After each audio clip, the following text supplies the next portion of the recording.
Il y a 200 ans, cette petite bourgade anglaise léguait sans le savoir son nom à l'histoire du sport. Rugby devient alors le lieu de naissance d'une nouvelle discipline. Sur le terrain de cette école vieille de 500 ans, un jeune élève, William Webb Ellis, va changer le cours du jeu lors d'un match de football en novembre 1823. On se tient là où William Webb Ellis a pris la balle dans ses mains et s'est mis à courir vers le but, au lieu de battre en retrait comme c'était la règle à l'époque. C'était vraiment un acte de défi et de mépris pour les règles. La transgression devient populaire auprès de ses camarades puis des autres écoles. Le rugby est né. Webb Ellis est une légende, tout simplement. Il a inventé le meilleur sport au monde.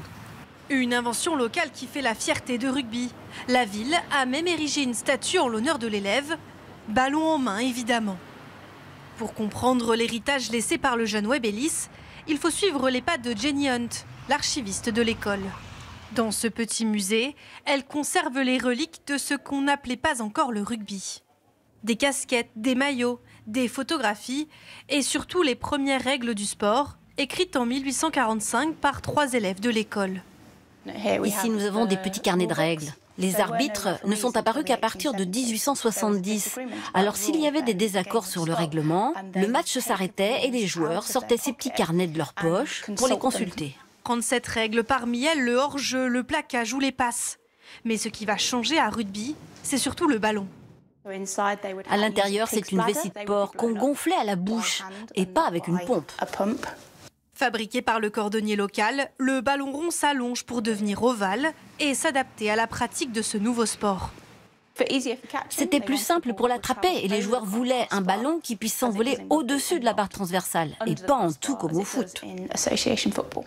200 ans plus tard, le rugby se joue toujours à rugby, la vessie de porc en moins. L'école compte 17 équipes, des joueurs et des joueuses entre 13 et 18 ans. Conscients du poids de ce nom inscrit sur leur maillot. Quand je dis que je joue au rugby à rugby, des fois des gens rigolent, mais ils ne connaissent pas forcément l'histoire derrière. C'est un tel privilège de représenter l'histoire de notre sport lorsqu'on joue. On a un peu de pression car il faut être à la hauteur parce que les gens savent que nous sommes le berceau du rugby. Quelle que soit la nation victorieuse, le héros de la ville, lui, sera bien au rendez-vous le jour de la finale. Le trophée Webb Ellis, qui porte son nom, est remis au vainqueur de la Coupe du Monde depuis 1987.